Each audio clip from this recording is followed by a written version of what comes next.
Hello दोस्तों, नमस्कार। चलिए चलते हैं आज की वीडियो में और आज देखेंगे कि जो एनएसओ है, सीएसओ है और एनएसएसओ है, ये कैसे मेजर करते हैं पावर्टी को। ठीक है। देखिए मोस्टली को देखा था कि 1999 से पहले, इससे पहले वाले वीडियो में 1991 हो गया था, वो मैं ध्यान नहीं दे पाया, दोस्तों उसको 1999 कर लीजिएगा। तो मोस्टली 1999 से पहले दो भागों में बटा था, एक था डॉस और दूसरा था डोपी। अब देखिए इसके यहाँ पे दो पार्ट हो जाते हैं मॉस्फी के, एक कार्यक्रम कार्यान्वयन पक्ष और दूसरा है स्टेटिस्टिकल विंग यानी सांख्यिकीय पक्ष। अब सांख्यिकीय पक्ष के अंतर्गत ये एनएसओ आता है। अब इसको देखेंगे कि एनएसओ की स्थापना कब हुई थी। पहली बात तो एनएसओ का फुल फॉर्म होता है नेशनल स्टेटिस्टिकल ऑफिस, हिंदी में राष्ट्रीय सांख्यिकी कार्यालय। इसकी स्थापना इसकी स्थापना हुई थी 1900 नहीं सॉरी इसकी स्थापना हुई थी 23 मई 2019। 2019 इसकी स्थापना 23 मई 2019 को हुई थी। अब इसके इसके बाद 2019 के में 19 से पहले ये दो भागों में बटा था। एक था सीएसओ और दूसरा था एनएसएसओ। ठीक है। सीएसओ की जो स्थापना है वो 2 मई 1951 को हुई थी और जो एनएसएसओ है इसकी स्थापना 1950 में हुई थी। जो एनएसएसओ का फुल फॉर्म होता है वो होता है national sample survey office. National sample survey office, इसका हिंदी अनुवाद देखें तो राष्ट्रीय प्रतिदर्श सर्वेक्षण कार्यालय, राष्ट्रीय प्रतिदर्श सर्वेक्षण कार्यालय। और इसकी स्थापना देख चुके हैं 1950 में हुई थी। अब इसको देखेंगे कि सीएसओ सीएसओ की स्थापना देख चुके हैं कि 2 मई 1951 को हुई थी। अब इसका फुल फॉर्म क्या होता है तो central statistical office. Central statistical office Hindi अनुवाद देखें तो केंद्रीय सांख्यिकी कार्यालय। अब इनके अंतर्गत देखेंगे कि वो ये पावर्टी को कैसे मेजर करते हैं। ठीक है। तब तक इसको स्क्रीनशॉट भी आप लोग कर सकते हैं।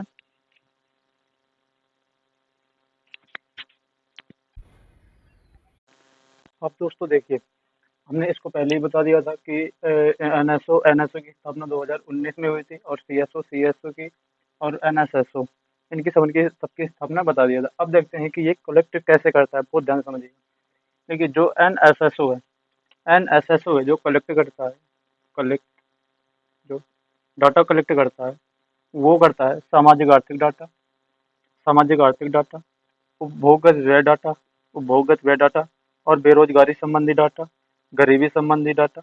ये जो चार जो डाटा हैं ये सभी कौन करता है, एनएसएसओ।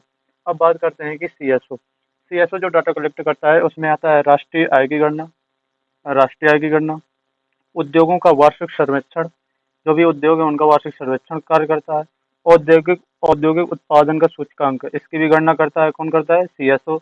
और आर्थिक गणना भी सीएसओ करता है। और जो उपभोक्ता मूल्य सूचकांक होता है अर्बन और रूरल में, यानी शहरी और ग्रामीण दोनों का ये कलेक्ट करता है। और उपभोक्ता मूल्य सूचकांक इसको देखिए, ये इन्फ्लेशन मापने का, इन्फ्लेशन इन्फ्लेशन इन्फ्लेशन मापने का सबसे बढ़िया सूचकांक ये होता है। इसी से इन्फ्लेशन मापा जाता है, यानी मुद्रास्फीति इसी से उपभोक्ता मूल्य सूचकांक से मापा जाता है। अब आगे देखेंगे कि जो कार्यक्रम कार्यान्वयन पक्ष था उसमें कौन कौन से सर्वेक्षण आते हैं, उसमें वो कौन कौन सी डाटा कलेक्ट करता है और कैसे करता है। तो इसको भी स्क्रीनशॉट कर लीजिएगा। इसके बाद चलते हैं उसमें। अब देखिए जो जो जो ये जो कार्यक्रम कार्य कार्यक्रम का जो कार्यान्वयन पक्ष था उसे तीन भागों में डिवाइड किया गया। एक था 20 सूत्री कार्यक्रम, नंबर डाल दे रहे हैं, 20 सूत्री कार्यक्रम। दूसरा है ढांचागत और उत्तम मौद्रिक विभाजन, ढांचागत और उत्तम मौद्रिक विभाजन। और जो तीसरा है वो है M P L A D S यानी member of parliament local area development scheme, यानी हिंदी में अनुवाद देखें तो संसद संसद सदस्य स्थानीय क्षेत्र विकास योजना। ठीक है। इतना देख लिया। अब देखेंगे कि जो एनएसएसओ है वो किन किन मेथड से कैसे कलेक्ट करता है, किन किन चीज़ों पे ध्यान देता है, तो कौन कौन सी वो मेथड है अब देखेंगे इसके बाद। ठीक है। इसको मिटा दे रहे हैं अभी। देखेंगे कि एनएसएसओ है जो वो कौन कौन से मेथड से, कौन कौन से किन किन चीज़ों का कितने दिनों में कैसे कलेक्ट करता है। ठीक है। तो अब देखिए एनएसएसओ के बारे में, उपभोग व्यय से संबंधित जो डाटा कलेक्ट करता है एनएसएसओ, जो उपभोग व्यय से संबंधित, उपभोग उपभोग व्यय से संबंधित, व्यय से संबंधित, उपभोग व्यय से संबंधित जो जो डाटा कलेक्ट करता है, तो वो कौन कौन से मेथड हैं? तो इसके तीन मेथड हैं। इसके तीन मेथड हैं। कौन कौन से हैं? एक है यू आर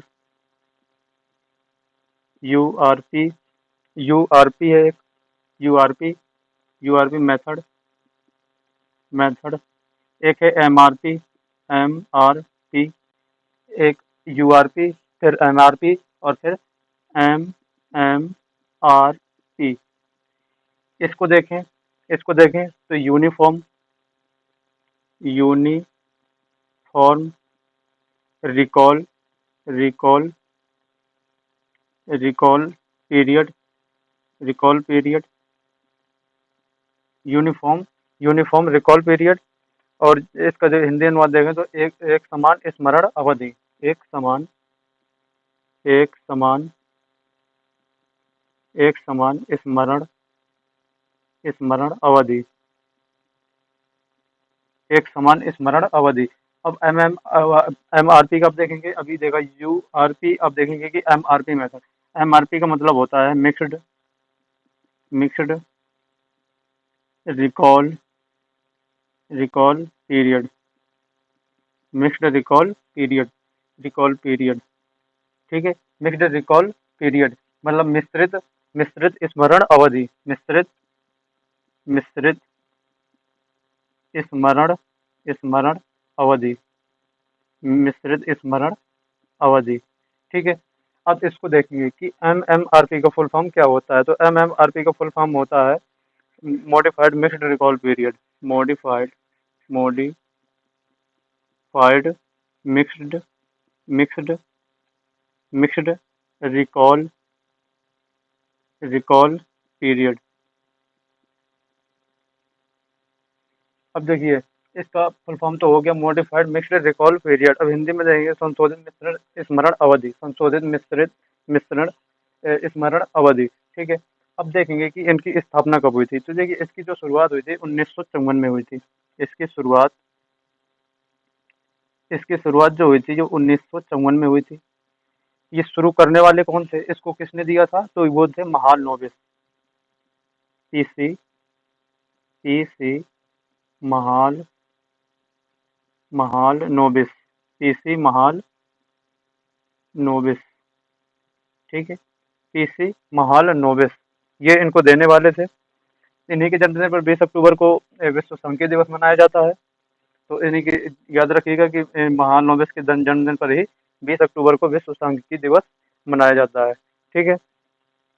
अब इसको देखेंगे कि इसकी जो स्थापना हुई थी, ये वह शुरू हुआ था, तो वो इसकी शुरुआत कब हुई थी। तो इसकी शुरुआत देखेंगे तो 1993 में हुई थी। इसकी शुरुआत, इसकी शुरुआत 1993 में, इसकी शुरुआत 1993 में हुई थी। अब देखिए, ये बोर्ड थोड़ा छोटा है, इसलिए मुझे बार बार जल्दी जल्दी मिटाना पड़ रहा है। तो अभी इसको ऊपर थोड़ा लिख के अभी फिर इसमें बताएंगे कौन कौन सी ऐसी चीज़ें आती हैं, खाने पीने की कौन कौन सी चीज़ें आती हैं, उसमें कौन कौन सी चीज़ें आती हैं, कैसे कलेक्ट करता है। ठीक है, तो इसको आप स्क्रीन शॉट कर सकते हैं। इसके बाद देखिए कि वो कैसे कलेक्ट करता है। ठीक है। तो दोस्तों देखिए, जो यू आर पी मेथड है, जो यू आर पी मेथड है, वो 30 दिन का खाने पीने के पीछे जो व्यय होता है, जो भी खर्च होता है एक महीने में या 30 दिन में, तो उससे संबंधित ये डाटा कलेक्ट करता है। 30 दिन से संबंधित जो भी व्यय होता है उससे संबंधित ये डाटा कलेक्ट करता है, खाने पीने से संबंधित। जो एम आर पी मेथड है, एम आर पी मेथड है, तो वो 30 दिन से संबंधित डाटा कलेक्ट करता है, और 365 दिन यानी एक वर्ष से संबंधित भी डाटा, सारा डाटा कलेक्ट करता है। और जो 365 दिन में है, दिन है, तो उसमें कौन कौन से आते हैं? इसमें पहला आता है जूता चप्पल, जूता चप्पल।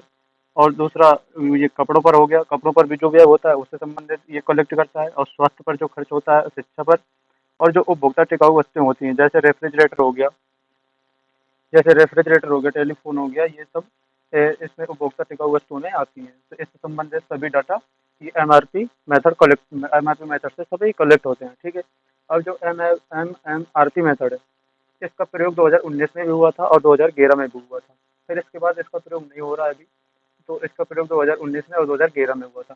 ये जो डाटा कलेक्ट करता है तो वो 7 दिन में जो भी खाने पीने के पीछे जो व्यय होता है उससे संबंधित डाटा कलेक्ट करता है। और 30 दिन में जो भी खाने पीने के पीछे जो व्यय होता है उससे संबंधित डाटा कलेक्ट करता है। और ये 365 दिन में भी जो खाने पीने के पीछे जो व्यय होता है, खर्च होता है, उससे संबंधित डाटा कलेक्ट करता है। 365 दिन में इसमें ये आते हैं, जूता चप्पल आते हैं, कपड़े हो गए, उपभोक्ता टिकाऊ वस्तुएं हो गई, वही जो रेफ्रिजरेटर जैसे टेलीविजन हो गया।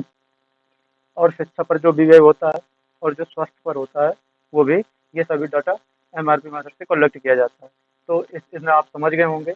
अब देखेंगे कि इसमें कौन कौन से और भी 30 दिन में जो भी डाटा कलेक्ट होता है उसमें कौन कौन सी वस्तुएं आती हैं, और जो 7 दिन में कलेक्ट करता है उसमें कौन कौन सी आती हैं। ठीक है, तो इसका भी स्क्रीन शॉट आप कर लीजिए। तो दोस्तों एम आर पी मेथड है जो, वो जो देखिए पहले आपने बता दिया था कि 365 दिन में जो डाटा कलेक्ट करता है उसका हमने पहले बताया है पहले। अब जो 30 दिन से संबंधित जो डाटा कलेक्ट करता है उसमें आता है अंडा, मछली, चिकन, मटन, और तेल मसाला, जो भी खाने पीने वाला होता है तेल मसाला। और इसमें चटौनी चीज़ आ जाती हैं, जो जैसे चाउमीन हो गया, बर्गर हो गया, पिज्ज़ा हो गया, आप लोग खाते हैं जैसे, ये चीज़ें आ जाती हैं। और फल सब्जी भी आ जाते हैं, इसमें आ जाते हैं नशे वाली चीज़ जैसे पान, तम्बाकू, बीड़ी और गुटखा जो आप लोग खाते हैं, ठीक है, इसमें आ जाती हैं। अब जो 30 दिन से जो डाटा कलेक्ट करता है, 30 दिन से संबंधित जो डाटा कलेक्ट करता है तो उसमें आता है बिजली बिजली ब्याज यानी रेंट, ऊर्जा, और जो वाहनों पर जो व्यय होता है वो भी इसी में आता है। वाहनों पर जो आता है वो भी इसी में आता है। और जो गैर गैर जारी चिकित्सा होती हैं, जैसे जैसे आपको कभी कभी बुखार आ गया और आप जाके दुकान से गए और 2 गोली ले आए, तो आपने व्यय किया ना, कुछ पैसा खर्च किया, तो उससे ये जो आपने पैसा खर्च किया ये गैर जारी चिकित्सा में आ गया। कभी कभी जैसे आपको कुछ हो जाता है और आप दुकान से लेके दवा खा लेते हैं, टैबलेट ले आते हैं, तो उससे संबंधित ये गैर जारी चिकित्सा होते हैं, ठीक है। तो दोस्तों मैं समझता हूँ कि जो भी हमारे पॉवर्टी यानी गरीबी से संबंधित वीडियो बने हैं 4-5 तो उन सब में आपको कंसेप्ट बिल्कुल क्लियर हो गया होगा। ठीक है दोस्तों, तब तक के लिए आप धन्यवाद, चलते हैं, अब मिलेंगे अगली वीडियो में।